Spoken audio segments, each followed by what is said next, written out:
Hey guys, this is Patrick Lang from Rainbow Seeds in Riverside, Albert, New Brunswick, Canada. Today's topic on my channel, Autism Farmer, is potassium. This is really important when it comes to children with autism. Just remember, I'm not a doctor. I'm just giving you information that I've learned about over the years trying to get our son cured of autism. So potassium is really important. I'll try to make this as simple as I can. I'll start by explaining what happened in what were the main symptoms that our son had. The main symptoms that our son Noah had was that he wasn't sleeping. Another one that his eyes were crossed. He couldn't control his eyes hardly in any way, shape, or form. Both eyes were going in different directions, and he had major stimming where he would shake his head back and forth. And he would cry. His stomach was giving him problems, and he would bang his head on the floor. So those were the main symptoms, and we were tackling each one of them. And but here's how the story goes, right? And we started farming, and in the summertime, there were times where his eyes would straighten out, and he had control. And we were like, okay, so we're doing something right here. What is it that we're doing wrong? And so a couple of things, we started really paying attention to this as the fall months came and we didn't have so much food from the garden and his eyes started to cross again. We were paying attention to what it was. And bananas and oranges were the two main things that his eyes would cross on, and it would happen almost immediately. And we were buying a lot of bananas. We thought this was the healthy thing to do. Fruits and vegetables, right? You would think that that's the thing to do, but it wasn't. It was the wrong thing to do. And so we talked with some people, and they said, "Oh yeah, bananas and oranges are both high in the glycemic index. People that are diabetic typically avoid these two foods because of that being high in the glycemic index." So we thought, okay, it's all about the sugar. Everybody's saying sugar, sugar, sugar. So we took him off the bananas and oranges, but he would still get the crossed eyes as we went into the winter, and we couldn't control it. His eyes would go all over the place, and this is with us reducing, almost eliminating sugar completely out of his diet. And so we knew, that wasn't it, or there's something else interfering, or another process in his body that we just didn't know about. Well, we had our aha moment. I was watching a video, a Japanese company that was producing 10,000 heads of lettuce a day, and they were doing it indoors. And they were growing a low potassium variety of lettuce because of the aging population in Japan, right? And so we said, okay, there's something to that, right? And we knew that diabetes was big, and we said, all right, we better start researching the kidneys. And we did. And the kidneys, their number one, or they have two main functions, which is regulating your body's potassium and also filtering your blood, but regulating your body's potassium. That was where we said, okay, so that's kind of the connection, was the potassium with the bananas and the potassium with the oranges.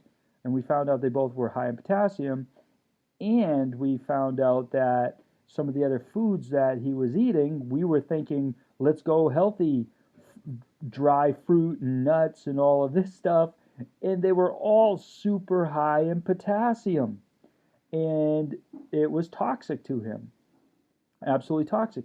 And then what we did was we compared that to what he was eating in the summer, that his eyes were straightening out, and that was cucumbers, flat like snow peas that don't have the peas developed, tons of salad, blueberries, strawberries, carrots, and all of these things were low potassium.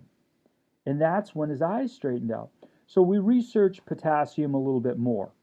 And this is where it really got interesting. So potassium combined with sodium is your body's electrical system. So that also includes magnesium to an extent, but potassium, sodium.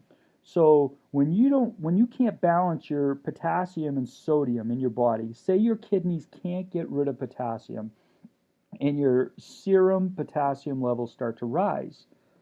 Well, this is an issue because now you've got these irregularities in your body's electrical system. You've got an imbalance, right? And it's a very fine balance. So usually they say somewhere, I don't know, between say 4 and 5 on your potassium is normal. Anything above 5, 6, and you've got high potassium, and this becomes dangerous. And this can lead to heart conditions, heart rhythm issues, right? Maybe not being able to breathe so easily. Your lungs feel like they weigh a ton, and you can't get that breath, right? So this could be potassium. And so, obviously, we're looking at his eyes, and that's electrical, right? So this is the body's nerves, and it's the body's motion, and he had no control over it. So this is the aha moment. We said, okay, we're on to something now. And they were about to give him surgery to correct his eyes in order to make it so he could see straight. And I'm so glad we did not go with the surgery. I am so glad. So now here's another aha moment, right? So it turns out that potassium actually regulates your body's acidity, right? So if your potassium levels are going up, potassium's job is to bind to bicarbonate. Now, if it binds to bicarbonate, it renders that bicarbonate useless.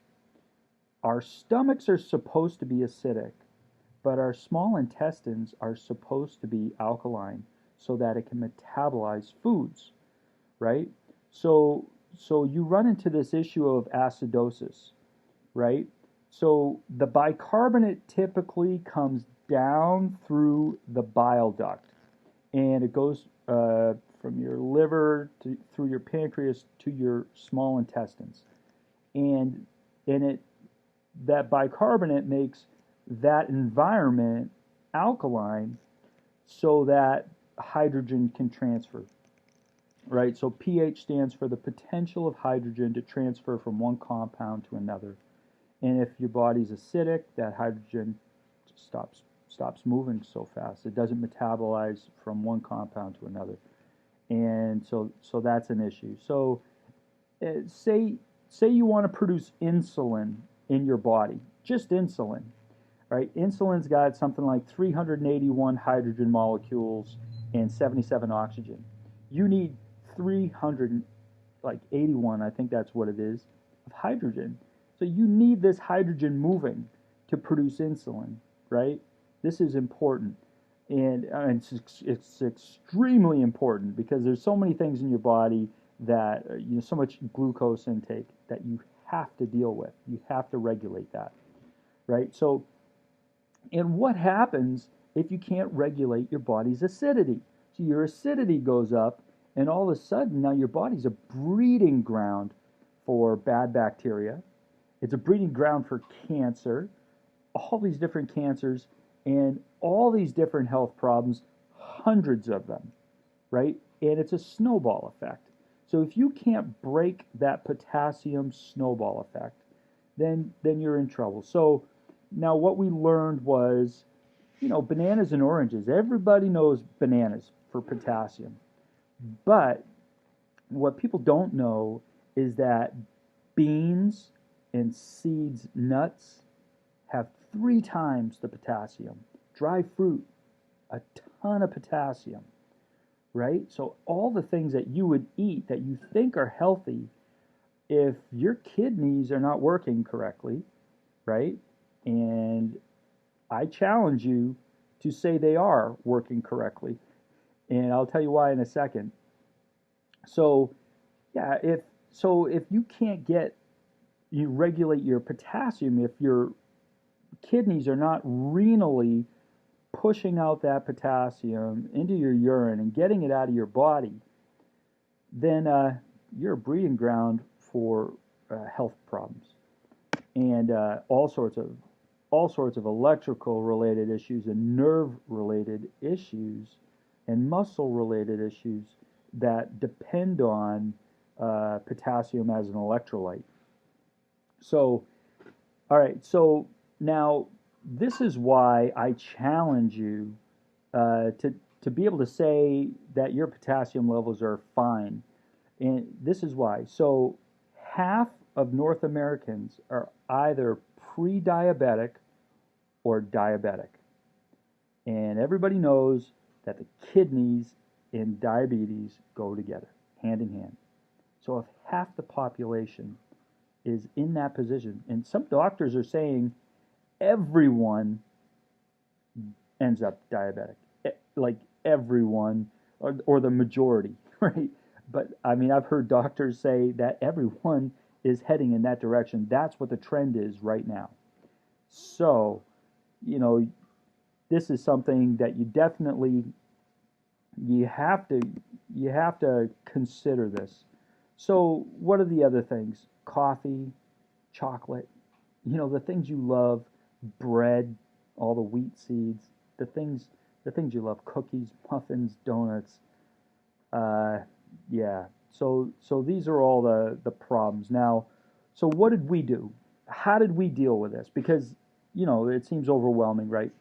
So the way we dealt with it was instead of oranges, we opted for clementines or mandarins, and our son loved them better, right? Our kids love those better, and they're lower, much, much, much lower in potassium. And we only do those certain times of the year, kind of an in-season thing.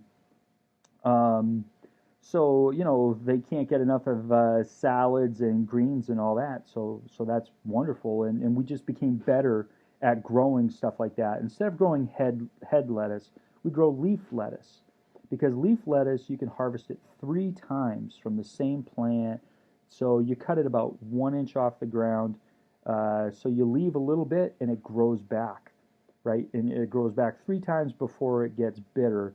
And so leaf lettuce is a great way to go. And the autistic kids, right? Well, from our experience, love it. So the salad, no problems. Cucumbers, English cukes, we grow a ton of them. And he'll go out in the garden, he'll grab one and eat it in the garden. He'll take a carrot from the garden, eat it in the garden, do the routine, the blueberries, the strawberries. And now, and I can't really emphasize this more, the problems don't usually happen in the summer. So you can always go to a farmer's market and get this food. But in the wintertime, we're all stuck. Almost all of us, right? It's very rare that somebody can produce all their food in the winter. So this becomes kind of a trap.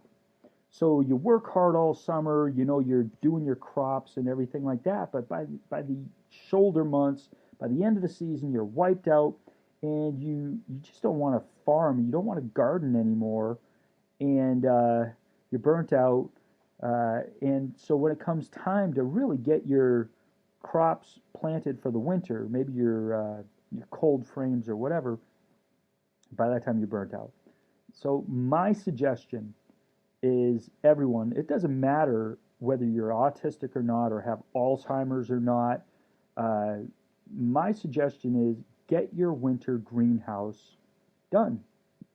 Maybe take a summer off from doing your crops.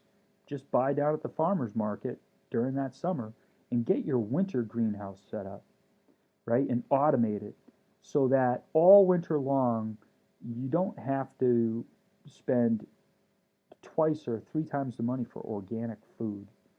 Uh, we want to avoid things like herbicides, pesticides, We want to avoid preservatives because they're, the grocery stores want to raise that acidity of the food in order to increase the shelf life. That's how they make money, and that's their survival instinct. So my suggestion is, yeah, take that summer off, get out there, pour the foundation for your winter greenhouse. What we're doing is we're putting a passive solar greenhouse on the back of our house, so it helps to heat the house in the winter also. We're putting a deck above the greenhouse, but instead of doing deck boards, normal deck boards, we're using plywood and then an outdoor linoleum on top of that deck, right? So that way we can insulate under the deck and it becomes a winterized greenhouse. So we'll have a solarium off the front of that deck on the bottom floor. And it'll be like 40 feet long. We're going to have plenty of space to have our avocado trees, our lemon trees, grapefruit. We'll probably have some orange trees in there. If you get a chance to watch the video, Oranges in the Snow, it's amazing. Russ Finch from Nebraska growing oranges in the wintertime. This is the way to do it. So what we can do is we set up a thermal battery at the bottom of the greenhouse. So a bunch of rocks. We take the heat from the top of the greenhouse all summer long and pump it underground under these rocks and warm up those rocks. And then, all summer long, that's helping to cool the greenhouse. And all fall and winter, that's releasing that heat because it takes a long time to cool off all that thermal mass, right? So you do those tubes. It's just air tubes with an inline fan, like 35-watt inline fans, and you put those tubes about 8 feet down into the ground, and maybe about 6 tubes, and you do a run of about 200 feet underground, and that's what heats, regulates the temperature. You only turn on the fans, like say with a snap thermostat, when the temperature goes down below 50 Fahrenheit. I'm guessing that's 10 Celsius, something like that, 12 Celsius. So, yeah, so this is what's going to work for us. Get your focus on your winter crops, in our opinion, and that way you can avoid the high prices at the grocery store, and definitely helping you to control what actually goes into the stomach of your autistic child. So if you have any questions, put them in the comments below. Like and subscribe, hit the bell for notifications, and I'll try to make a part 2 video. Remember, I'm not a doctor, but I live this stuff every day, and our son, he's almost cured, and we're seeing improvements every week. So, yeah, like and subscribe, and I hope to see you on the next video.